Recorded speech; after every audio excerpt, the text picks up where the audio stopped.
Hello, good morning, good afternoon, good evening. कैसे आप सब लोग? आई होप आप सब बहुत अच्छे होंगे। मेरा नाम है सीए प्रतीक ठक्कर और हम बात कर रहे थे मैनेजमेंट में। अभी हम बात करने वाले बेटा सिलेक्शन के बारे में। सो आ जाइए, लाइक कर दीजिए इस वीडियो को, सब्सक्राइब कर दीजिए चैनल को अगर आपने अभी तक नहीं किया है। स्टडी बडी क्लब एप्लीकेशन को इंस्टॉल करिए, काफी सारी और चीजें आपको यहाँ पे मिल जाएगी। सो लेट्स बिगिन बेटा। हम बात कर रहे थे यहाँ पे सिलेक्शन के बारे में। थोड़ा बहुत मैं आपको आगे का रिवाइज करवा देता हूँ ताकि आपको समझ में आ जाए। हाँ भैया, हम पढ़ क्या रहे थे। ठीक है, हम पढ़ रहे थे बेटा यहाँ पे स्टाफिंग के बारे में। आ जाइए, हमने देखा क्या था बेटा, हम बात कर रहे थे स्टाफिंग के बारे में कि कैसे हम लोगों को एम्प्लॉय करेंगे, ठीक है, जिससे अपने ऑर्गेनाइजेशन को ज्यादा बेनिफिट हो। ठीक है, तो स्टाफिंग के प्रोसेस के बारे में हमने देखा था, जिसमें हमने देखा था कि अपने को सबसे पहले मेन पावर को प्लान करना पड़ेगा, मतलब ह्यूमन रिसोर्स प्लानिंग करना पड़ेगा। उसके बाद हम क्या करेंगे, रिक्रूटमेंट करेंगे, सिलेक्शन करेंगे, ट्रेनिंग करेंगे, प्लेसमेंट एंड इंडक्शन करेंगे। यहाँ पे अपन ने बात करी थी, यहाँ पे अपने बात करी थी बेटा, क्या बोलते हैं, रिक्रूटमेंट से हमने शुरुआत की थी। और रिक्रूटमेंट दो तरीके से अपन ने किया था, एक इन हाउस कर सकते हो और या बाहर से भी आप कर सकते हो। तो रिक्रूटमेंट के बारे में हमने देख लिया था और अभी हमें बात करनी है सिलेक्शन। उसके बाद हम बात करेंगे ट्रेनिंग एंड देन प्लेसमेंट वाली चीज। ठीक है, तो यहाँ पे हम बात करते हैं बेटा रिक्रूटमेंट। रिक्रूटमेंट में आपका दो तरीके का हो सकता है, एक इंटरनल सोर्स। इंटरनल सोर्स का मतलब ये होता है कि आपके जो ऑलरेडी एम्प्लॉई है उसी को आप क्या कर रहे हो, उसको दूसरी जॉब पे लगा रहे हो, प्रमोशन दे रहे हो या ट्रांसफर दे रहे हो, उसे बोलते हैं इंटरनल सोर्स। उसके बेनिफिट्स एंड लिमिटेशन देखे थे।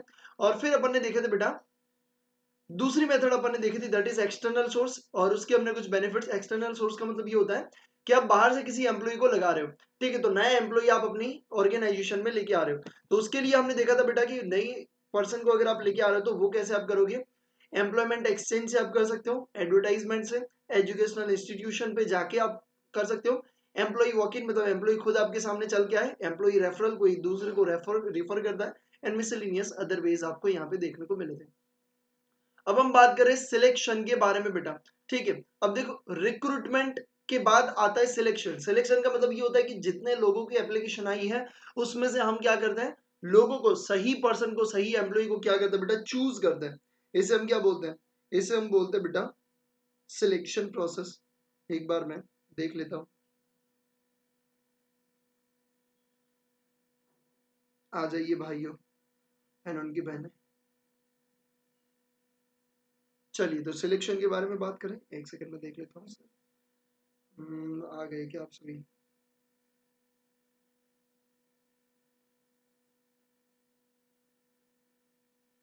हाँ, perfect। चलिए, शुरुआत करते हैं सिलेक्शन के बारे में। लेट्स बिगिन बेटा।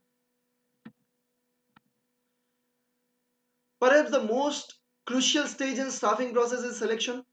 ये कैसा है भैया, सबसे क्रूशियल स्टेज है सिलेक्शन का। क्योंकि देखो, काफी सारे लोगों की एप्लीकेशन तो आ जाएगी, बट सिलेक्ट किसको करना है, क्यों? अगर आप सही बंदे को चलो चूज करोगे तो आपकी कंपनी के ज्यादा आपको बेनिफिट होंगे, सक्सेस होने के चांसेस ज्यादा है। अगर आपने सिलेक्शन ही गलत कर दी, गलत बंदे को लगा दिया, तो क्या होगा, आपके सक्सेस होने के चांसेस बहुत कम हो जाते हैं। Selection is a very crucial because the any error in selection में prove costly to the organisation. अगर कोई भी गलती होती है तो वो क्या होती है, costly to the organisation. This explain the reason why the selection occupied the place of prominence in the management literature। Selection is a process of rejection, इसे हम प्रोसेस ऑफ रिजेक्शन भी बोलते हैं और नेगेटिव प्रोसेस भी बोलते हैं। Process of rejection and called negative process, क्योंकि हम इसमें क्या करते हैं, लोगों को रिजेक्ट करते जाते हैं और किसी को सिलेक्ट करते हैं। ठीक है, it divide people into two category, दो कैटेगरी में डिवाइड करता है। टू कैटेगरी कौन सा, एक जो सिलेक्टेड है, दूसरा रिजेक्टेड है। तो यहाँ पे अपन बोलेंगे सिलेक्टेड एंड रिजेक्टेड। ठीक है, फिर अपन बात करते हैं यहाँ पे कैसे आपकी प्रोसेस होगी। The process of selection of candidate for employment in organisation is a long process. ये एक लॉन्ग प्रोसेस है। इसमें सबसे पहले आता है एप्लीकेशन ब्लैंक, मतलब सब क्या करेंगे, सब एप्लीकेशन को फिल करेंगे। ठीक है, रिक्रूटमेंट के लिए हम क्या करते हैं, लोगों को इनवाइट करते हैं कि आइए आप एप्लीकेशन करिए। तो सिलेक्शन के लिए सबसे पहला स्टेज है एप्लीकेशन ब्लैंक, मतलब सब क्या करेंगे, एप्लीकेशन को फिल करेंगे। इसका मतलब ये होता है, देखो अब आपको कहीं पे जॉब लेना है, ठीक है, तो आपको कहीं पे आएगा कि भैया फिल दिस फॉर्म। ठीक है, आपको कई बार व्हाट्सएप पे भी आता है शेयर करते करते कि अदानी में ये जगह पे पोस्ट है और अगर आप इसमें अप्लाई करना चाहते हो तो इस गूगल फॉर्म पे क्लिक करिए और आप उसे फील कर सकते हो। अब गूगल फॉर्म में आप जैसे ही क्लिक करोगे ना, तो आपको काफी सारी चीजें दिखाएगी। आपका बेसिक बेसिक चीजें पूछेगा, आपका नेम पूछेगा, आप कहाँ पे रहते हो, आप कौन सी जॉब के लिए अप्लाई करना चाहते हो। ड्रॉप डाउन में ऑटोमेटिकली 3 या 4 जो भी प्लेसमेंट उनकी होगी वो हिसाब से आपको दिखा देगा। आप उसमें सिलेक्ट करोगे, आपका एक्सपीरियंस पूछेगा, पास्ट कोई आपने, जैसे कि अपन सीवी में रिज्यूम में क्या दिखाते हैं वो सब चीजें आपको बेसिक बेसिक वाली चीजें वहां पे पूछ लेंगे। इसे कहते हैं एप्लीकेशन ब्लैंक। ठीक है, तो यहाँ पे आपको वो सब चीजें यहाँ पे पूछेगा। Every candidate is required to fill a blank application which provide the written record. इसमें क्या होगा, रिटन रिकॉर्ड होगा किसका, कैंडिडेट्स क्वालिफिकेशन का। ठीक है, और भी काफी सारी चीजें इसमें पूछी जाएगी। Widely accepted device for eliciting the information, ये क्यों है भैया, ये आप इन्फॉर्मेशन निकालने के लिए, एलिसिटिंग द इन्फॉर्मेशन मतलब इन्फॉर्मेशन निकालने के लिए हम इसका यूज करते हैं। From the perspective application to enable the management to make a proper selection of the candidate, इससे क्या होगा, मैनेजमेंट सही सिलेक्शन कर पाएगा। तो सबसे पहला होता है एप्लीकेशन ब्लैंक। फिर आपका आता है primary interview.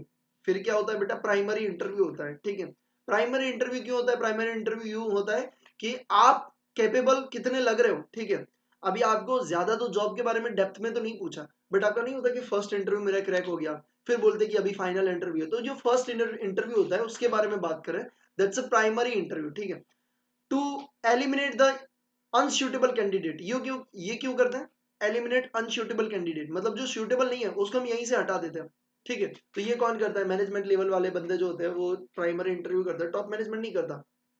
Top management final interview करता है, ताकि वो फाइनल डिसाइड कर सके कि हाँ, अब टॉप मैनेजमेंट क्यों फाइनल करेगा, पहले बोलेगा कि एक काम करो, 100 लोगों की एप्लीकेशन आई, उसमें से फिल्टर करके हमें सिर्फ 15 लोग दो, और 15 में से हमें 3 लोगों को लेना है। ठीक है, तो अगर 100 लोगों का टॉप मैनेजमेंट इंटरव्यू लेने जाएगा तो that will be time consuming. तो ये क्या होता है बेटा, यहाँ पे ये लोग क्या करते हैं, ये पहले एक प्रिलिमिनरी इंटरव्यू रखते हैं। very beginning preliminary interview of the brief duration are conducted. A majority of the applicant would be rejected in this stage. Majority क्या होता है, majority reject हो जाते हैं। 100 में से कितने को, 15 को रखते हैं, 85 को रिजेक्ट कर देते हैं। If the applicant is eliminated at very stage, organization would be saving from expense of processing. अब देखो, अब 85 लोगों को पहले प्रीलिमिनरी स्टेज में ही हटा दिया, तो क्या होगा, उतना जितना ज्यादा फिल्टर करके देंगे ना उतना खर्चा कम होगा ऑर्गेनाइजेशन का। Even the unsuitable candidate would save himself from trouble of passing through the long selection procedure. और यहाँ पे unsuitable candidate होते हैं वो भी अपना टाइम सेव कर लेता है। मतलब देखो, अब एक पर्सन ऐसा लग रहा है कि यार ये सूटेबल नहीं है, फिर भी हमने सोचा चलो रखते हैं ना, क्या फर्क पड़ता है। इससे ऑर्गेनाइजेशन का पहले तो टाइम जाएगा, उसका इंटरव्यू लेना, उसके लिए कोई कॉस्ट को इनकर करना, और उस पर्सन के लिए भी टाइम कंज्यूमिंग, वो भी बेचारा वेट करके बैठेगा कि शायद नेक्स्ट वीक में मेरा इंटरव्यू, फाइनल इंटरव्यू, उसमें मैं लग जाऊंगा, बट उसको तो पता ही नहीं है कि वो अनसूटेबल, वैसे भी उन्होंने दिमाग में सोच लिया है। तो ये दोनों के लिए बेनिफिशियल होता है। Third one is employment test to match the individuals mental and physical characteristics. ये क्यों किया जाता है, to match the mental and physical characteristic. देखो ये पहले पहले वाला मैं इसलिए हाईलाइट कर रहा हूँ क्योंकि अगर आपको पूछे कि एलिमिनेट द अनसूटेबल कैंडिडेट हम किस में करते हैं, प्रीलिमिनरी इंटरव्यू या फाइनल इंटरव्यू या एम्प्लॉयमेंट टेस्ट, तो आपको पता होना चाहिए प्रीलिमिनरी इंटरव्यू में। ठीक है बेटा, तो इसीलिए मैं आपको यहीं पे बता रहा हूँ।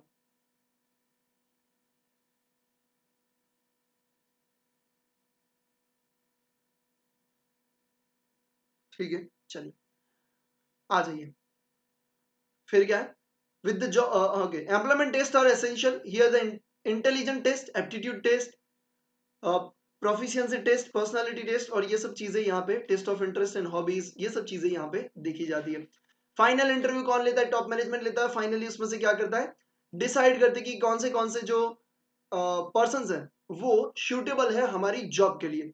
ठीक है, हमें जहां पे जिस चीज के लिए पर्सन चाहिए वो सूटेबल कितना है वो देखा जाएगा। And evolution interview is perhaps the most crucial step in the selection process. अब सिलेक्शन में भी सबसे इंपॉर्टेंट कौन सा है, मोस्ट क्रूशियल है ये step in the selection process. ठीक है, तो final interview is the most crucial step in a selection process. ठीक है, आ जाइए। और स्टाफिंग का सबसे मोस्ट इंपोर्टेंट स्टेप कौन सा है, selection. A careful assessment of the candidate is made in the personal interview. ये कैसा होता है, personal interview with the candidate. The purpose of conducting the employment interview to assess the candidate strength and weakness. हम ये क्यों करते हैं, हम जानने के लिए कि उसकी स्ट्रेंथ एंड वीकनेस क्या है। ठीक है, हम जिस पोजीशन के लिए लाना चाहते हैं उसके लिए उसकी स्ट्रेंथ एंड वीकनेस क्या है। Apart from finding out the suitability of the candidate, the face-to-face interview also provide the opportunity to the interviewer to know more about the candidate. और ये opportunity भी देता है, opportunity to know more about the candidate, candidate के बारे में ज्यादा जान सकते हैं।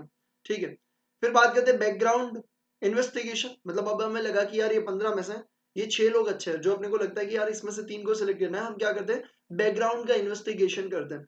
मतलब वो कहाँ से आए हैं, वो कैसी फैमिली से क्या कहते हैं, बिलोंग करते हैं, ठीक है, वो जॉइंट फैमिली में रहते हैं या अकेले रहते हैं। आप बोलोगे भैया ये सब चीजों का भी फर्क पड़ता है, डेफिनेटली पड़ता है, ठीक है। वो लोग देखते हैं कि आप जॉइंट में क्यों नहीं रहते, तो आपको पूछेंगे, आप बोलोगे नहीं हमारा जमता नहीं था, ये सब जो भी चीज है, तो वो बोलेंगे भैया ये ना शायद ऑर्गेनाइजेशन में भी किसी के साथ ना जुड़ सके या रिलेशन ना बना सके, तो काफी चीजें मैटर करती है, ठीक है।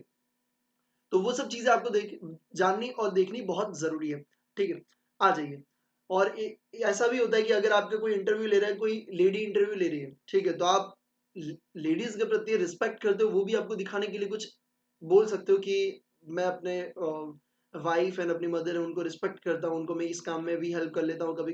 तो ये सब चीजें क्या होती है, उनके प्रति आपकी रिस्पेक्ट दिखाता है, तो उनको भी इम्प्रेस करेगी कि हाँ ये लेडीज को भी रिस्पेक्ट करते हैं, मतलब यहाँ पे कोई ऐसी कोई चीजें होने वाली नहीं है, ये उनको रिस्पेक्ट करता है, तो ये भी एक पॉजिटिव साइन है। तो ये काफी सारी चीजें होती है, एक एक लाइन आप जो बोल रहे हो वो काफी इंपैक्ट करती है सामने वाले के ऊपर। तो आपको क्या बोलना है, देखो आपको आगे वैसे भी ट्रेनिंग दी जाएगी, ठीक है, ये सब चीजों के बारे में, ठीक है। तो प्रैक्टिकल ट्रेनिंग में चीजें आपको सिखाई जाएगी, वो चीजें आप ध्यान से अच्छी तरीके से सीखना। लोग ऐसा करते हैं कि भैया चलो ठीक है ट्रेनिंग का पैसा भर दिया, एग्जाम देंगे पास हो जाएंगे, बेटा सीखने वाली चीज काफी होती है, अगर आपने सीख लिया बहुत अच्छी बात है।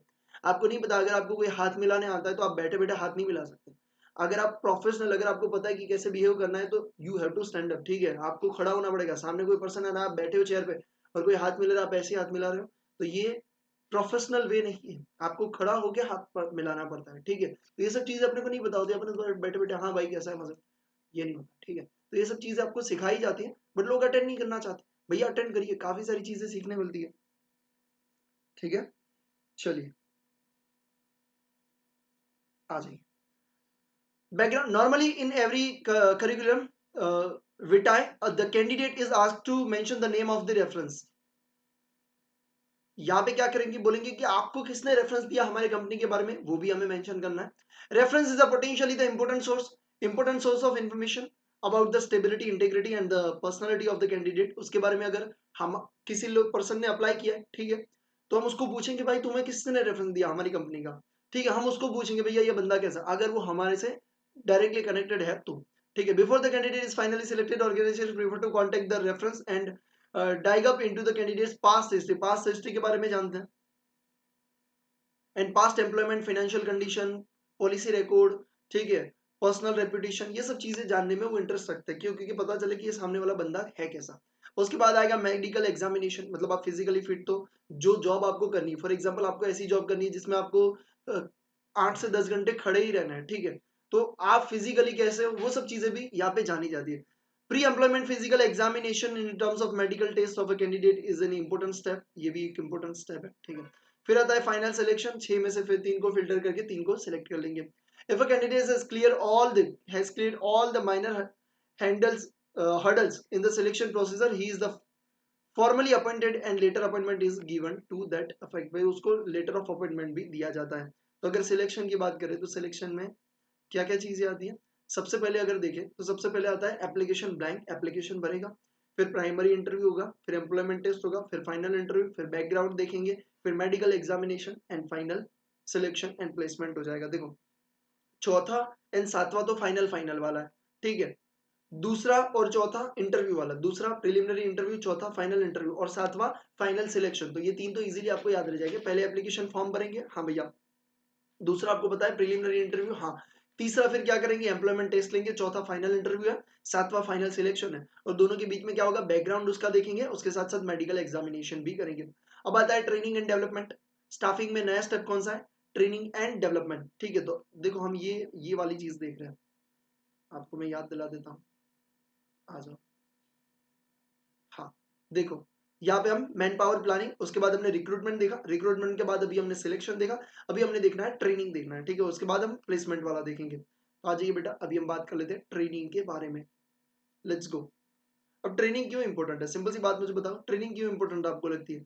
भैया ट्रेनिंग इसलिए इंपॉर्टेंट है कि जो एम्प्लॉय आ रहा है उसको पता होना चाहिए कि हमारे यहाँ पे कैसे काम चल रहा है, ठीक है, हमारे कंपनी में कैसे काम चलता है, कैसे लोग काम करते हैं, ठीक है। कोई मशीन नया है जो उसको पता ही नहीं है कैसे चलाना है, तो वो उसको पता होना चाहिए, ठीक है। अगर वो मैनेजमेंट लेवल में अपॉइंट हुआ है या अकाउंटिंग में अपॉइंट हुआ है, तो अकाउंटिंग में हम कौन सा सॉफ्टवेयर यूज करते हैं, कैसे यूज करते हैं, हम एंट्रीज कब डालते हैं, ठीक है, वीकली डालते हैं, डेली डालते हैं, स्टॉक टेकिंग कब करते हैं, सब चीजें उसको पता होनी चाहिए, उसको ट्रेनिंग होना चाहिए कि क्या चीजें कैसे होती है, क्योंकि हर ऑर्गेनाइजेशन में अलग अलग मशीन होते हैं, अलग अलग सॉफ्टवेयर का यूज करते हैं। हर लोग टेली का यूज नहीं करते जो कॉमन यूज हो रहा है, काफी अलग अलग सॉफ्टवेयर भी आपको मिलते हैं, वो सब सॉफ्टवेयर का यूज करते हैं, तो उसके बारे में आपको ट्रेनिंग मिलनी बहुत जरूरी है। ट्रेनिंग मिलोगे तो आप एफिशिएंटली उसका काम कर सकोगे, ठीक है, तो आउटपुट बहुत अच्छा मिलेगा। ठीक है, तो इसलिए ये क्या होता है बेटा, यहाँ पे आपका ट्रेनिंग किया जाता है। तो ट्रेनिंग के बारे में बेनिफिट्स तो मैंने बता दिए। चलो अब यहाँ से पढ़ लेते हैं, one of the important managerial activities in a modern organisation, the training and development programme. It is a common organisation first recruits and select the employee and provide the sum of, ठीक है, पहले क्या करते हैं भैया, select करते हैं and provide them some of the training to increase versatility, knowledge, adaptability skill so that the job they perform become appreciable। ठीक है, तो वो अच्छी तरीके से जॉब को क्या कर सके, परफॉर्म कर सके, इसीलिए हम ये ट्रेनिंग देते हैं। ठीक है, it is a systematic acquisition of the knowledge, इसे क्या कहेंगे, acquisition of knowledge, skills, rules, attitudes that have specific narrow applicability to a limited set of situation in a specific job environment। मतलब आपको कैसे जॉब करनी है, उनको knowledge दिया जाता है, स्किल दिया जाता है। Training consist of significant part of organisations investment in human resource, इसे हम क्या बोलेंगे भैया, इन्वेस्टमेंट इन ह्यूमन रिसोर्स। तो अगर आपको बोले कि इन्वेस्टमेंट इन ह्यूमन रिसोर्स कौन सी चीज है, तो वो आपको पता होनी चाहिए, वो है क्या बोलते हैं, ट्रेनिंग। आपको ऑप्शन दिया जाएगा रिक्रूटमेंट, सिलेक्शन, ठीक है, मोस्ट इंपोर्टेंट सिलेक्शन, ठीक है, मोस्ट क्रुशियल सिलेक्शन। बट आपको बोले इन्वेस्टमेंट इन ह्यूमन रिसोर्स, तो भैया आपका आना चाहिए ट्रेनिंग एंड डेवलपमेंट। ठीक है, तो ये चीजें आपको छोटी छोटी बातें कहाँ कहाँ से एमसीक्यू बन सकते हैं वो मैं चीजें आपको बता रहा हूँ। ठीक है, एडविन फ्लिपो ने क्या कहा है, contended that the training is an act of increasing the knowledge and skill of employ for doing particular job. Job को करने के लिए आपके नॉलेज एंड स्किल को बढ़ाने का काम है, उसे हम बोलेंगे भैया आपका ट्रेनिंग। ठीक है, और ये फॉलोइंग पर्पस को फुलफिल करता है, क्यों हम करते हैं वो देख लेते हैं। पहली बात, इंक्रीज द प्रोडक्टिविटी, प्रोडक्टिविटी को बढ़ाने के लिए। दूसरा, improve the quality load product, quality को बढ़ाने के लिए। देखो, प्रोडक्टिविटी बढ़ाएगा यानी क्वांटिटी बढ़ेगी, क्वालिटी बढ़ाएगा यानी कि जो प्रोडक्ट क्वालिटी वाली हो रही है वो बननी चाहिए, मैन्युफैक्चर हो रही है। To help the organisation to fulfil the future personal needs, to improve the health of the workers की हेल्थ, मतलब ये सब चीजें भैया, ऐसे ऑपरेट करना है, ऐसे नहीं करना, इससे आपको हेल्थ को नुकसान हो सकता है, सब चीजें आपको पूरी की पूरी ट्रेनिंग यहाँ पे दी जाती है। To promote safety of worker, भैया आपको सेफ्टी भी प्रोमोट करने के लिए, अब क्यों, क्योंकि कई मशीन ऐसी होती है जो भैया बहुत घातक होती है, तो उनको कैसे यूज करना है वो सब चीजें दिखा रहे हैं। Promote the safety of the workers, prevent obsolescence of the employee, मतलब एम्प्लॉय भैया, अब देखो आपके पास ओल्ड नॉलेज है तो ओल्ड नॉलेज हर जगह नहीं चलता। अब आप एसबीआई में जाओगे, ठीक है, मैं किसी के अगेंस्ट में नहीं हूँ, बट अब अगर आप एसबीआई में जाओगे और अगर कोई अंकल बैठे जिनको कंप्यूटर चलाना भी नहीं आता बट फिर भी वो जॉब करे, क्योंकि गवर्नमेंट जॉब है, गवर्नमेंट छोड़ नहीं रही है। ठीक है, अब इसीलिए क्या होता है, हर बार लंच ब्रेक होता है, जब भी जाते हो तो ये लंच ब्रेक क्यों होता है पता नहीं मेरे को। ठीक है, बट अब आपको भी पता है कि अगर नॉलेज, अगर उनको ट्रेनिंग दिया जाए, डेवलपमेंट किया जाए, तो क्या ये काम फास्ट हो सकता है, डेफिनेटली हो सकता है। ठीक है, to maintain the personal growth को मेंटेन करने के लिए of the enterprise, to improve overall organisation climate पूरा का पूरा, मतलब पूरा ऑर्गेनाइजेशन को इंप्रूव करने के लिए। अब हर पर्सन के पास एक अच्छा सा ट्रेनिंग एंड डेवलपमेंट का उनको हम प्रोवाइड करेंगे प्रोग्राम। ठीक है, हर एक को अपने अपने लेवल से प्रोवाइड करते हैं, कोई इनिशियल स्टेज वाला तो उनको इनिशियल स्टेज वाला, कोई मिडल में है तो भैया हर एक साल के बाद, 1.5 साल के बाद, 2 साल के बाद इंप्रूवमेंट वाली ट्रेनिंग, वाली डेवलपमेंट वाली ट्रेनिंग उनको दी जाएगी। क्यों, क्योंकि नई नई चीजें रोज मार्केट में आती है, तो उनको अपने एम्प्लॉय को पता होना चाहिए ताकि वो उस हिसाब से काम करें। ठीक है, तो ये कुछ पर्पस थे। उसके बाद हम बात करते हैं मेथड्स ऑफ ट्रेनिंग। आ जाओ बेटा, मेथड्स ऑफ ट्रेनिंग के बारे में बात करते हैं, कौन सी मेथड है। अब देखो ट्रेनिंग कैसे दी जाती है, दो तरीके से दी जाती है, एक on the job training, end of the job training. अब आप बोलोगे भैया इसका मतलब क्या है, देखो सिंपल सी बात है, मैं आपको एक लाइन में बता देता हूँ कि इसका मतलब क्या है, ताकि आप इजीली समझ जाओगे, फिर आपको कोई दिक्कत नहीं आएगी। ऑन द जॉब ट्रेनिंग का मतलब ये है कि फॉर एग्जाम्पल, अब देखो आप जो पढ़ाई कर रहे हो, पढ़ाई करने के बाद जब आपकी आर्टिकलशिप शुरू होगी, तो आर्टिकलशिप में आपको क्या किया जाता है, इंटर्नशिप में आपको क्या किया जाता है, सिखाया जाता है, सब चीजें सिखाई जाती है। ठीक है, जैसे ही कोई काम आया, रिटर्न का काम आया, आपको बोलेंगे ऐसे नहीं ऐसे करने का, ऐसे नहीं ऐसे करने का, चलो आप ये रिटर्न फाइल करो अभी। ठीक है, या ये प्रोसीजर करो, आपको पहले प्रोसीजर सिखाएंगे, फिर आपको बोलेंगे आप करिए। इसे बोलते हैं ऑन द जॉब ट्रेनिंग, मतलब आपकी जॉब चल रही है और आपको सिखा रहे हैं, जैसे जैसे डेली टास्क आता जाएगा आपको सिखाते जाएंगे। इसे बोलते हैं on the job training. Of the job training मतलब आपको स्पेसिफिकली जॉब ट्रेनिंग के लिए आपको कोई प्रोग्राम में ऐड किया जाए। ठीक है, तो उसे हम बोलते हैं ऑफ द जॉब ट्रेनिंग। जैसे कि एम्प्लॉय को ट्रेन करने के लिए कंपनी ने कोई वेबिनार रखा, ठीक है, 50 लोगों 50 नए एम्प्लॉय को लिया, तो उनके लिए पूरा एक क्या बोलते हैं 7 डेज का पूरा प्रोग्राम रखा। तो उनको बोलेंगे भैया आप ना स्पेसिफिकली, अब देखो ये कहाँ कहाँ पे रखते हैं, अलग अलग जगह पे रखते हैं, जैसे कि गोवा रख लिया, मुंबई रख दिया, मतलब घूमने वाली जगह पे क्यों रखेंगे, क्योंकि उनको दिखाना चाहते हैं कि भैया हम आपको घुमा भी रहे, इसके साथ साथ आपको ट्रेनिंग भी दे रहे। तो ट्रेनिंग ऑफ द जॉब भी हो सकती है। आप कई बार देखोगे कि बिजनेसमैन या एम्प्लॉय की मीटिंग जो होती है वो कोई घूमने वाली जगह पे होती है, रिसोर्ट में रखते, क्यों रखते हैं कि भैया आप एंजॉय भी करिए, ट्रेनिंग भी लीजिए। तो एम्प्लॉय को अच्छा लगता है कि हाँ भैया अपने को ट्रेनिंग भी दे रहे हैं, हम घूम भी रहे हैं, मजे भी कर रहे हैं, कुछ नई चीजें भी सीख रहे हैं, तो वो होता है ऑफ द जॉब ट्रेनिंग। आप बोलोगे भैया कौन सा अच्छा, देखो बेटा दोनों अच्छा है। सिंपल सी बात है, ऑन द जॉब ट्रेनिंग में क्या होगा, क्या बेनिफिट होगा, एक तो कॉस्ट कम होगी, क्योंकि आके भैया काम ही कर रहे हैं, तो कॉस्ट कम होगी, कहीं पे बाहर घुमाने लेके जाने की कोई जरूरत नहीं है, ठीक है, कॉस्ट कम होगी। प्लस दूसरा बेनिफिट ये होगा कि वो एक्चुअली जो काम आ रहा है, रियल में जो काम है उसके ऊपर काम करेंगे, ताकि वो सही तरीके से सीख पाएंगे। अब ऑफ द जॉब में क्या होगा, आपको सिर्फ थियरिकल वाली चीजें सिखाएंगे कि ऐसा हो तो ऐसा करने का, बट रियल सिचुएशन नहीं है, ठीक है। तो ऑफ द जॉब में ये लिमिटेशन है। बट ऑफ द जॉब में दूसरी कौन सा लिमिटेशन है, कॉस्ट ज्यादा होती है।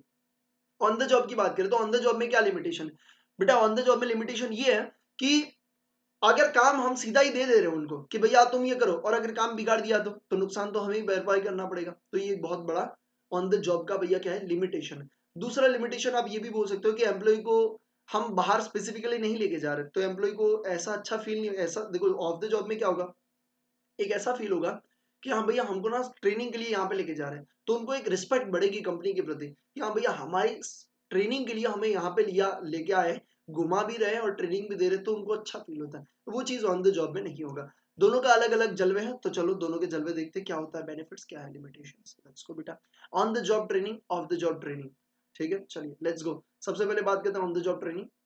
अब आपको समझ में आ चुका है, तो आई डोंट थिंक सो कि अब आपको ज्यादा इसमें समझाने की जरूरत पड़ेगी। Actually the training begin first day when the employ start their job. देखो पहले दिन से शुरू हो जाती है, मतलब जब जॉब शुरू कर रहे हो उसी दिन से आपको जैसे आप आए सिखाने लग जाएंगे, ये करो वो करो, ऐसे करते हैं वैसे करते हैं, ठीक है। Every employ learn a lot on the job. On the job training normally given by the superior, ठीक है, सुपीरियर और सुपरवाइजर दी देते आपको, ऑब्वियसली बात है, सिंपल सी बात है, वही पर्सन आपको देंगे जिनको ऑलरेडी पता हुआ है, ठीक है। On the notable features is that no artificial location, यहाँ पे कोई भी आर्टिफिशियल लोकेशन नहीं होता, आप जॉब में काम कर रहे हो वहीं पे आपको दिया जाता है, एवरीथिंग इज रियलिटी। अब आपको पूछे कि कौन सी ट्रेनिंग में सब चीजें रियलिटी में होती है, तो आपको पता होना चाहिए ऑन द जॉब में, ठीक है, क्योंकि वो रियल सिचुएशन आ रही है, आपको बोल रहे भैया काम करिए, ठीक है। द मेथड्स अलग अलग मेथड यहाँ पे आपको दी हुई है। Methods employ to make the on the job training, on the job training कैसे कैसे दी जाती है, ठीक है। एक होता है आपका कोचिंग, फिर अप्रेंटिसशिप, फिर आपका job rotation, vestibule training, self improvement programme, ये सब चीजें क्या होती है आपकी ऑन द जॉब, मतलब आपकी जॉब चल रही है, साइड बाय साइड में आपको ये सब चीजें सिखाई जाती है, ठीक है। आ जाइए नेक्स्ट अपन पढ़ते हैं। वेस्टिबल मतलब आपका डुप्लीकेट क्रिएट करते हैं। देखो कोई सिस्टम होती है, सिस्टम का डुप्लीकेट क्रिएट करते हैं, क्यों, क्योंकि आपको बस सीखने के लिए। अब जैसे आपको कोई गेम खेलते हो, ठीक है, कोई स्टॉक मार्केट की एडवर्टाइज आती है ना कि आप ये स्टॉक मार्केट में पैसा लगाइए और इतना आप जीत सकते हो, ठीक है, तो वो क्या करते हैं, पहले आप क्या कर सकते हो कि आप आपको 10,000 पॉइंट मिलेंगे, वो पैसा नहीं है सिर्फ पॉइंट है। फिर आपको बोलेंगे आप उसमें पैसे लगाइए और देखिए कि 10,000 पॉइंट के आपके कितने होते हैं। अब उसमें वो आपको जिताते ही है, मोस्टली मोस्टली क्या करते हैं आपको जिताते हैं, तो आपको ऐसा लगता है कि अगर मैंने रियल पैसे लगाए होते तो जीतता। तो ये क्या है, बस आपको सिखाने के लिए। फिर आपको बोलेंगे अब आप ये सीख चुके हो, अब आप अपना रियल पैसा ऐड करके इसमें खेल सकते हो। तो वो चीज होता है भैया वेस्टिब्यूल, ठीक है। तो आप लिख सकते हो डुप्लीकेट, ठीक है, डुप्लीकेट आप लिख सकते हो। चलिए ओके लेट्स गो, आ जाओ। यहाँ पे आपको मेरिट्स दिया, मेरिट्स का मतलब क्या होता है, बेनिफिट्स क्या है ऑन द जॉब ट्रेनिंग के, आ जाइए। One of the biggest advantage of on the job training is the trainee learn actual working environment. Actual में जहां पे काम करना है वहीं पे वो सीख रहा है। Trainee observe the rules, trainee क्या करता है, ऑब्जर्व करता है रूल्स रेगुलेशंस कैसे काम करते हैं डे बाय डे, वो सब चीजें ऑर्गेनाइजेशन में कैसे चल रहा है, वो सब चीजों को क्या कर सकता है, ऑब्जर्व करता है। ट्रेनी का मतलब कौन, जो ट्रेन हो रहा है, ठीक है, जो सीख रहा है। Additional personal are not required, additional person not required for training, training के लिए कोई एडिशनल पर्सन को लाने की जरूरत नहीं पड़ेगी, दैट मींस कॉस्ट सेविंग होगा, ठीक है।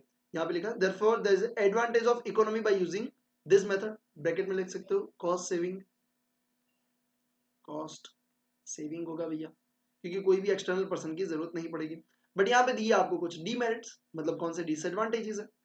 द ट्रेनी में लर्न इन हफाजार्ड मैनर, मतलब हफाजार्ड मैनर का मतलब क्या होता है, जो आया वो सीख लिया, ठीक है, जो आया वो सीख लिया। ऐसा कोई ऑर्गेनाइज मैनर में नहीं है कि पहले ये सीखना है, फिर उसका दूसरा स्टेप ये, फिर थर्ड ये, फिर फोर्थ ये, ऐसा कुछ नहीं है भैया, जो काम आया वो सिखा दिया, ठीक है। तो कई बार ऐसा होगा कि बेसिक लेवल का आपको पता नहीं, एडवांस लेवल का काम आ गया, बोलते ये कर दो, बोले ये, बट ऐसे क्यों होता है, नहीं अभी सीख लो, वो काम आएगा तब सिखाएंगे, तो ये एक बहुत बड़ी प्रॉब्लम हो सकती है। Since there is no direction under which the trainee learn, इसमें कोई भी डायरेक्शन नहीं होता। Next one, sometimes inexperience handling of the machine and tools are by the trainee may result into colossal losses to organization। भैया इससे क्या होता है, आपको पता नहीं है कि ये कैसे काम करना है, बट आपको बोला ऐसे ऐसे करना है, आपने ठीक है, आपने सोचा कि हाँ भैया चलो कोई बात नहीं, मैं तो इजीली मशीन को हैंडल कर लूंगा, इस ऐसे ऐसे मटेरियल डालना, पहले ये डालो फिर वो डालो फिर वो डालो, अब तो हम तो कर देंगे भैया, और आपने गलती कर दी, डालने में गलती कर दी, तो पूरा प्रोडक्शन जो होगा वो एकदम से बिगड़ जाएगा, तो उसकी कॉस्ट भी आपको बेयर करनी पड़ सकती है, ठीक है। तो ये था आपका इन ऑन जॉब वाला, ठीक है। उसमें अपन एक और तीन चीजें और दो चीजें और भी दी है। कौन सा आपका डीमेरिट्स है, the productivity of employ who is undergoing the training on the job would be dismissal और डिसअपॉइंटिंग। हो सकता है कि वो डिसअपॉइंट हो जाए, क्यों, क्योंकि अगर उससे गलती हो जाती है तो वो डिसअपॉइंट हो जाता है, एक्चुअल में जो गलती हो जाती है वो ज्यादा बेयर करनी पड़ती है, अगर सीख रहे हैं और गलती होती है तो कोई दिक्कत नहीं होता, ठीक है। Sometimes it become very difficult for the training to work as well as learn. कई बार ऐसा होता है कि जो बंदा काम कर रहा है, मतलब जो सीख रहा है, उसके लिए सीखना और काम करना दोनों साथ में करना डिफिकल्ट हो जाता है, ठीक है। तो ये था ऑन जॉब ट्रेनिंग के मेरिट्स एंड डीमेरिट्स। अब हम बात करें बेटा ऑफ जॉब ट्रेनिंग के बारे में। ऑफ जॉब ट्रेनिंग मतलब स्पेसिफिकली हम क्या कर रहे हैं, उनको ट्रेनिंग के लिए भेज रहे हैं, ठीक है। As the name itself indicate, the off job training refers to the training conducted away from the actual working setting, ठीक है। एक्चुअल में जहां पे काम हो रहा है वहां पे नहीं, बट आप उसको अलग से उनको क्या कर रहे हो, ट्रेनिंग दे रहे हो, ठीक है। कैसे, lecture classroom, the conference method, group role playing, case studies, T group training, ये सब चीजों से। अब ये सब चीजें क्या होती है, आपको प्रैक्टिकल ट्रेनिंग जो होती है उसमें आपको सारी चीजें आपको सिखाई जाती हैं, ठीक है। इसमें सारी चीजें आपको सिखाई जाएगी, तो आप जरूर से इसे सीखिएगा, ठीक है। ग्रुप डिस्कशन मतलब आपको एक ग्रुप में बना देंगे और डिस्कशन करने के लिए बोलेंगे, इसके बारे में आपको डिस्कशन करना है। अब ये क्या करता है, ये ऑब्जर्व करते हैं कौन कितना अपना इनपुट दे रहा है, ठीक है, वो सब चीजें होती है, ठीक है। रोल प्लेइंग मतलब आपको बोलेंगे आप ये हो, आप वो हो, ठीक है। जैसे कि आपको बोल देंगे भैया आप टॉप मैनेजमेंट हो, आपको ये सिचुएशन आई, आप क्या करोगे, आग लग गई, आप क्या करोगे, ठीक है। आप ये एम्प्लॉय हो और ये सब चीजें हो गया, तो आप क्या करोगे, कस्टमर, आप सेल्स में हो और सामने वाले कस्टमर ने आपको रीजंस दिए कि इस रीजन के कारण मैं प्रोडक्ट को वापस देना चाहता हूं, तो आप क्या करोगे। तो वो सब चीजें, उससे रोल प्लेइंग मतलब आप अगर उस सिचुएशन में हो तो आप कैसा रोल प्ले करोगे, ठीक है। अब यहाँ पे आपको दिए गए मेरिट्स, मतलब कौन से बेनिफिट्स है ऑफ द जॉब ट्रेनिंग है।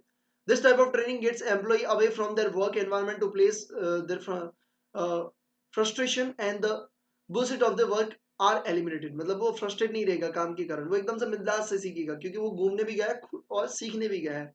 Can be source to supply the latest information, current trend and skill technique for, यहाँ पे क्या होगा, लेटेस्ट टेक्नोलॉजी और वो सब चीजें इन्फॉर्मेशन उनको मिल जाएगी यहाँ पे, ठीक है। Expert in the field would cover the course, मतलब यहाँ पे देखो, यहाँ पे कोई आपके जो कंपनी का एम्प्लॉयर है वो नहीं सिखाएगा, यहाँ पे एक्सपर्ट आएंगे, ठीक है। तो जो चीजें आपको सीखनी है वो उसके एक्सपर्ट आपको सिखाने आएंगे, तो आपको ज्यादा इसमें से नॉलेज मिलेगा। As the course are held externally, our company would not have added cost incurred as a result of extra equipment.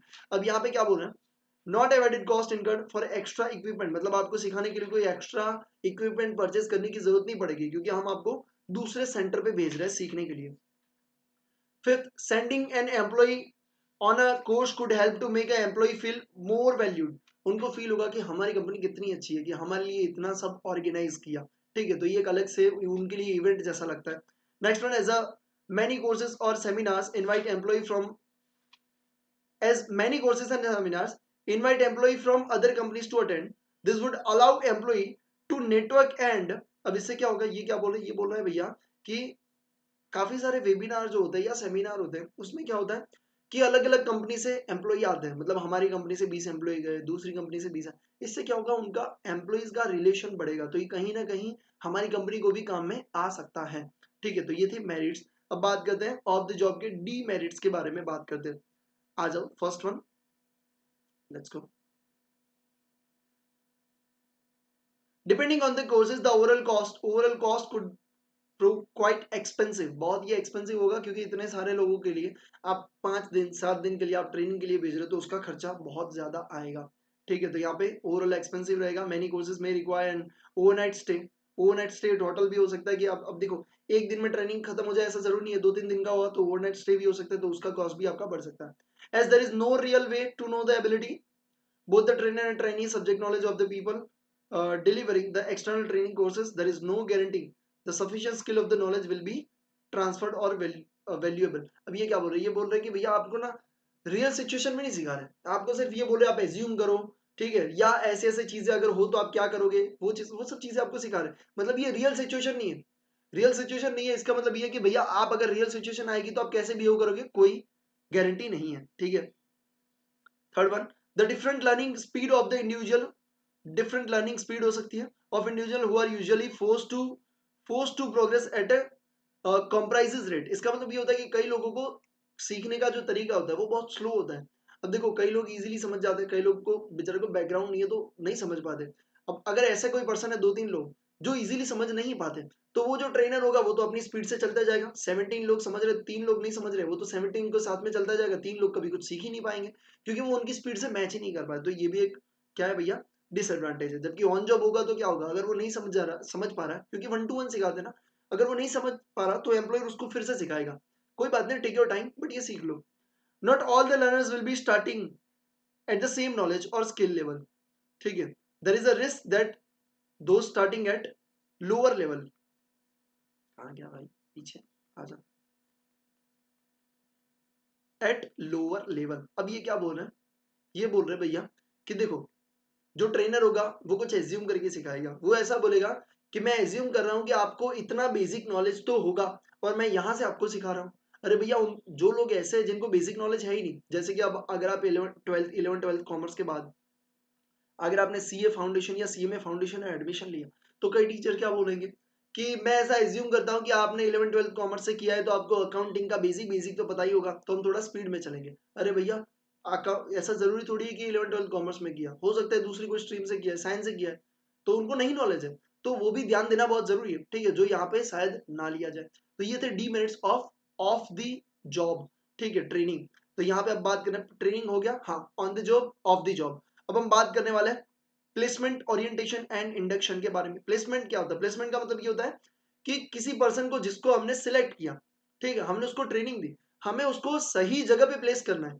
मतलब अगर तुम सेल्स में एक्सपर्ट हो तो तुम्हें सेल्स में लेके जाना है, अगर तुम परचेज में एक्सपर्ट हो तुम्हें परचेज में लेके जाना है, जैसे बोलते हैं सही जगह पे प्लेस करना। ओरिएंटेशन एंड इंडक्शन का मतलब क्या होता है, ओरिएंटेशन एंड इंडक्शन का मतलब अपन ने पढ़ा था, उसी में बोला था भाई कि जो एम्प्लॉय है, नया एम्प्लॉय, उसको रूल्स रेगुलेशंस, हमारा ऑर्गेनाइजेशन कैसे काम करता है उसको इंट्रोड्यूस करना, वो सब चीजों को बोलते हैं ओरिएंटेशन एंड इंडक्शन, ठीक है। ओरिएंटेशन एक बड़ा सा प्रोग्राम किया जाता है, काफी सारे एम्प्लॉय हायर किए, बड़ी जो ऑर्गेनाइजेशन होती है वो ओरिएंटेशन प्रोग्राम करते हैं।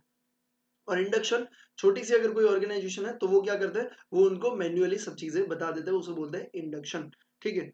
आ जाइए, after the candidate is selected, जब वो सिलेक्ट हो जाता है for a particular job an organization, what need to be done is a staffing process is to induct him। Next क्या करेंगे, जब वो सिलेक्ट हो जाता है, after candidate is selected, in a staffing process is to induct him in a new job। Placement and induction represent the last stage. देखो ये भैया कौन सा लास्ट स्टेज है, अगर आपको पूछते कि कौन सा लास्ट स्टेज है इन द स्टाफिंग में, तो आपका placement and induction last stage है इन स्टाफिंग प्रोसेस, ये आपको पता होना चाहिए, ठीक है। आगे बढ़ते हैं, orientation involves the introduction of new employee. Orientation का मतलब क्या है, introduction of the new employee to enterprise functions task people. Large firm usually conduct a formal orientation programme. Normally ये कौन करता है, लार्ज फर्म ओरिएंटेशन प्रोग्राम को conduct करते हैं, ठीक है, which conduct usually by the HR department. Orientation act as a functions of organisational socialisation serving the 3 main purpose. ये 3 मेन पर्पस सर्व करता है, कौन से, एक acquisition of work skill and abilities, ये अपन ने वैसे भी आगे अपन ने पढ़ लिया था, adoption of appropriate role behaviour and adjustment to the norms and value of the work group. Placement का मतलब क्या होता है, आ जाइए बेटा प्लेसमेंट के बारे में देख लेते हैं। Placement on an other hand may be defined as a determination of a job to which accepted candidate is to be assigned and is assignment to the job, ठीक है। ये बोल रहे हैं कि भैया हमने जो पर्सन को सिलेक्ट किया है उसको हमें कौन सी प्रॉपर जॉब देनी चाहिए, उसे हम बोलेंगे placement. Proper placement instrumental in reducing employee turnover, ये क्या करता है बेटा, रिड्यूस करता है, रिड्यूसिंग। प्रॉपर प्लेसमेंट क्या करता है, रिड्यूसिंग टर्न एम्प्लॉय टर्नओवर। भैया एम्प्लॉय टर्नओवर का मतलब क्या होता है बेटा, एम्प्लॉय टर्नओवर का मतलब ये होता है कि हमने एक साल में कितने एम्प्लॉय को चेंज किया। अब देखो चेंज करना अच्छा है कि बुरा है, ऑब्वियसली बुरा है। हम एक को बंदे को कुछ सिखाए, वो मांड मांड सीखा है, 6 महीने हुए, वो इजीली तो सीख नहीं पाया, 6 महीने हुए और वो छोड़ के चला गया। तो ऐसा क्यों हो रहा है, शायद हो सकता है कि हमने गलत जगह पे उसको रख दिया, उसको जॉब करने में मजा नहीं आ रहा, शायद वो रिजल्ट नहीं दे रहा, हमने सोचा कि भैया उसको निकाल देते, बट वो पर्सन जिस काम के लिए, उस काम के लिए हमने रखा ही नहीं है। तो यहाँ पे अगर आप सही बंदे को सही काम के लिए चूज करोगे, उसको भी मजा आएगा काम करने के लिए, आपको भी रिजल्ट मिलेगा, तो एम्प्लॉय टर्नओवर ऑटोमेटिकली कम हो जाएगा, वो भी नहीं छोड़ के जाना चाहेगा और हम भी उसको छोड़ना नहीं चाहेंगे। ठीक है। Is the selected candidate is given a copy of policies, procedures, rules and regulations of the enterprise? And the question is the candidate will be given a complete unambiguous description of the, यहाँ पे हम क्या करते हैं, उसको हम completely सारी knowledge दे देते हैं कि कैसी कैसी आपकी जॉब रहेगी, क्या क्या चीजें रहेगी। ठीक है। Unambiguous description of the nature of the job. Unambiguous का मतलब होता है, एम्बिगुअस मतलब क्या होता है कि कंफ्यूजिंग, यहाँ पे अनएम्बिगुअस मतलब क्लियर, एकदम क्लियर सारी चीजें उसको बताई जाएगी, क्लियर। ठीक है। ऐसे हम बोलते हैं, क्या बोलते हैं भैया, placement orientation and induction. I hope आपको समझ में आया होगा। यहाँ पे आपकी स्टाफिंग प्रोसेस भी होती है खत्म, स्टाफिंग प्रोसेस भी बेटा आपकी होती है खत्म। अब हम पढ़ लेते हैं लीडिंग वाला, थोड़ा बहुत देख लेते हैं, और लीडिंग के बाद अपने को कौन सा देखना है देख लेते हैं आगे। ठीक है। फिर अपन अपना communication, coordination, collaboration, monitoring and control शुरू होने वाला है। ठीक है। तो हम पहले कंट्रोल से शुरुआत करेंगे, क्योंकि ओल्ड का जिस हिसाब से दिया उस हिसाब से अपन थोड़ा बहुत फ्लो में चलने का ट्राई करने वाले हैं। ठीक है। ताकि दोनों तरीके, अब देखो इसमें कोई दिक्कत नहीं है, कोई भी टॉपिक पढ़े पहले पढ़ो, कोई फर्क नहीं पड़ेगा। ठीक है। आ जाइए। तो अभी हम देख लेते बेटा, एक बार मैं आपकी कमेंट्स भी देख लूँ।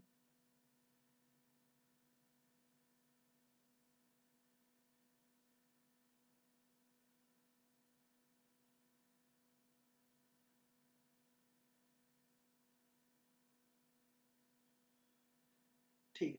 आ जाइए बेटा, अभी हम बात करते हैं लीडिंग के बारे में। Let's go. लीडिंग मतलब लीड करना। ठीक है। लीडिंग मतलब लीड करना। ठीक है। नाम से ही वैसे तो पता चल गया होगा आपको। Leading is another of the basic function with the management process. Leading is the use of influence to motivate employee to achieve organization goal. Leading मतलब, अब देखो कोई पर्सन लीड करता है, ऐसा नहीं बोलते हैं कि आई एम ए लीडर। वो क्या चीज होता है, वो उसके जो भी टीममेट्स हैं, अगर मैनेजमेंट की बात करें तो मैनेजमेंट के टीममेट्स कौन से होते हैं, जो उसके उनके डायरेक्शन पे काम कर रहे हैं। ठीक है। तो जो लोअर लेवल का मैनेजर है, उसके डायरेक्शन में जो 10 या 15 या 20 या 100 एम्प्लॉय जो काम कर रहे हैं, वो उसके टीममेट्स हैं। अगर वो अच्छा नहीं करेंगे तो वो क्या होगा, ऑर्गेनाइजेशन अच्छे से नहीं चलेगा। तो यहाँ पे लीडिंग सीखना और उसको करना बहुत जरूरी है। मतलब उस मैनेजर को पता होना चाहिए कि मुझे कैसे टीम को लीड करना है। टीम को लीड करने का मतलब ये कि हम उसको कैसे इन्फ्लुएंस करें। इन्फ्लुएंस मतलब हमारा ऑर्गेनाइजेशन का गोल ये है, और हम उनको इन्फ्लुएंस करें कि आप भी इसको अचीव करना है, हम सबको मिलकर साथ में मिलकर इस गोल को अचीव करना है। उसे बोलते हैं इन्फ्लुएंस करना। ठीक है। कि हमारा उसके ऊपर प्रभाव पड़े, उसे बोलते हैं इन्फ्लुएंस करना। ठीक है। तो हम इन्फ्लुएंस करें प्लस उसको मोटिवेट भी करें कि भैया इस गोल को अचीव करना है। हमने पहले इन्फ्लुएंस किया, उसके दिमाग में डाल दिया कि हाँ भैया ये करना है। ठीक है। और हम उनको मोटिवेट करते हैं, चलो भाई साथ में मिलकर इसको अचीव करते हैं। उसे बोलते हैं इन्फ्लुएंस एंड मोटिवेट करना। तो लीडिंग का सबसे बड़ा चीज है कि इन्फ्लुएंस करना एंड मोटिवेट करना। ठीक है। आ जाइए। ये किसने कहा है, रिचार्ड ने कहा है, तो ये आपको याद रख सकते हो। Manager must be able to make employee want to participate in achieving. देखो मैनेजर ऐसा होना चाहिए जो उनको ऐसा बिहेव, ऐसा फील करवाए कि आप भी भैया इसमें अचीव करो। ठीक है। Participate in organisation goal, 3 component, 3 component आपको दिए हैं लीडिंग फंक्शन के। सबसे पहला भैया उनको मोटिवेट करना। तो अगर मैं आपको बात करूं कि कौन से 3 फंक्शंस हैं लीडिंग के, तो शायद आपको एमसीक्यू में पूछा जाए कौन सा फंक्शन नहीं है, ऐसा पूछेंगे। क्यों ऐसा पूछेंगे, क्योंकि आपको ये 3 देंगे, एक चौथा भी ऐड करके दे देंगे। तो मोटिवेटिंग है भैया, मोटिवेट है ही। इन्फ्लुएंस और मोटिवेट तो आपके दिमाग में घुस जाना चाहिए। ठीक है। Motivating, influencing and forming effective group, और इफेक्टिव ग्रुप बनाना। ठीक है। ग्रुप करके काम करना। ठीक है। तो आपको ये याद रहना चाहिए। ठीक है। आ जाइए। ओके। लीडिंग का आप इजीली याद रख सकते हो कि कौन से 3 कंपोनेंट है। अगर आपको याद रखना है तो आप वर्ड याद रख सकते हो, कौन सा, फिल्म। कौन सा, फिल्म। आपको भैया फिल्म कैसे, ठीक है। लीडिंग क्या है, एक मूवी है, एक मूवी का नाम है लीडिंग। ठीक है। आपको ऐसे याद रखना है। तो फिल्म, एफ मतलब क्या है भैया आपका, फॉर्मिंग इफेक्टिव ग्रुप। ठीक है। एफ का मतलब क्या है, forming effective group, forming effective group. I का मतलब क्या है, इन्फ्लुएंसिंग एम्प्लॉय। एल का मतलब क्या है, लीडिंग, ठीक है, मतलब लीडिंग के ये 3 है। कौन से? एम मतलब मोटिवेटिंग। तो आपको याद आना चाहिए, लीडिंग का पूछे तो भैया फिल्म। लीडिंग कौन सा, लीडिंग क्या है, एक फिल्म है, आपने देखी होगी लीडिंग फिल्म है, ठीक है, जिसमें आप एज ए एक्टर थे, ठीक है, हीरो या हीरोइन आपको जो भी सोचना, और वो फिल्म आपने बहुत अच्छे से देखी, उसे बोलते हैं फिल्म भैया, लीडिंग है। एफ आई एल लीडिंग वाला, एम, यहाँ पे 3 कंपोनेंट आपको इजीली समझ में आ जाने चाहिए, ठीक है। Forming effective group, influencing the employee and motivating. Influencing and motivating तो वैसे भी याद रहेंगे, एफ वाला फॉर्मिंग आपको याद रखना है, ठीक है। तो अगर आपको फिल्म याद होगा, अगर कोई अलग से दिया और इन डिजिट से अलग दिया तो भैया आपको इजीली आंसर पता चल जाएगा। Leading process help to organisation move towards the goal orientation. Goal के साइड जाने, गोल की तरफ जाने के लिए ये लीडिंग आपको हेल्प करता है। Leading involve the social and informational sources of influence that you use to inspire an action taken by others. हम उनको इन्फ्लुएंस करेंगे, ठीक है, और उसको इंस्पायर करेंगे कि आप ये एक्शन लीजिए। If the manager are effective leader, अगर मैनेजर इफेक्टिव लीडर होगा तो their subordinates will enthusiastic about exerting efforts to attain organisational goal. बोले कि अगर मैनेजर जो होगा ना, वो इफेक्टिव लीडर होगा, तो उसके जो सबऑर्डिनेट है, सबऑर्डिनेट का मतलब क्या होता है, उसके अंडर में जो काम कर रहे हैं वो भी क्या करेंगे, वो भी एंथुसियास्टिकली काम करेंगे to attain organisational objective. Organisation के ऑब्जेक्टिव को अचीव करने के लिए वो भी एंथुसियास्टिकली काम करेंगे। The behavioral science have made many contributions to understanding this function of the management. Personality research and studies of the job attitude provides important information as to how the manager can effectively lead and subordinate. यहाँ पे आप काफी सारे research, personality research हुए हैं, study, job के studies हुए हैं, और वो जानने का ट्राई करते हैं कि हाउ द मैनेजर, कैसे मैनेजर एक इफेक्टिवली लीड कर सकता है उनके सबऑर्डिनेट को, ठीक है। और to become effective at leading, मतलब अगर आपको सही लीडर बनने के लिए आपको क्या करना पड़ेगा, first understand that subordinates personalities, values, attitudes and emotions. पहले हमें उनकी पर्सनालिटीज को समझना पड़ेगा, वो किस बैकग्राउंड से आते हैं, उनकी वैल्यूज को समझना पड़ेगा, उनके इमोशन को समझना पड़ेगा, तभी हम उनको सही तरीके से गाइड कर पाएंगे, ठीक है। चलिए, तो ये सब चीजें क्या आपकी लीडिंग में आती है। Studies of motivation and motivation theory provide the important information about the way in which the worker can be energise to put forth productive efforts. उनको कैसे हम एनर्जाइज कर सकते हैं, वो मोटिवेशन और उनकी थियरी से जान सकते हैं। Studies of communication provide a direction as to how the manager can effectively and persuasively communicate. Communication से हमें पता चलता है कि कैसे मैनेजर सही तरीके से उनसे कम्युनिकेट कर सकता है, इसीलिए तो आपको आगे सीखना है कम्युनिकेशन कैसे करना है। अब नेक्स्ट स्टेप लीडिंग से आप आगे जाओगे, कम्युनिकेशन आएगा, ठीक है। In what situation are certain leadership style most appropriately and effective. कौन से सिचुएशन में लीडरशिप स्टाइल, कैसे style most appropriate and effective रहेगी, वो यहाँ पे जाननी है, ठीक है। तो ये सब चीजें क्या होती है भैया, ये आता है आपका लीडरशिप में, ठीक है। तो आगे अपन पढ़ने वाले हैं, नेक्स्ट अपन शुरू करने वाले ये वाला चैप्टर, ठीक है। मैं देख लूंगा, अगर कम्युनिकेशन से करना होगा तो हम यहीं से शुरुआत कर लेंगे, अगर कंट्रोल से करना होगा तो कंट्रोल से।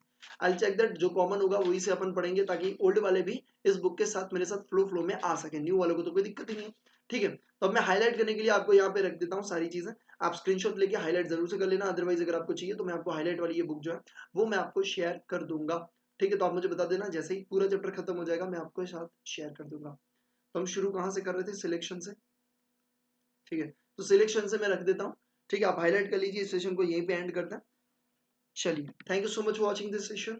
जय हिंद। लाइक कर दीजिए, शेयर कर दीजिए, सब्सक्राइब कर दीजिए, ठीक है। तो मैं हाईलाइट जरूर से कर लेना, स्क्रीनशॉट एटलीस्ट।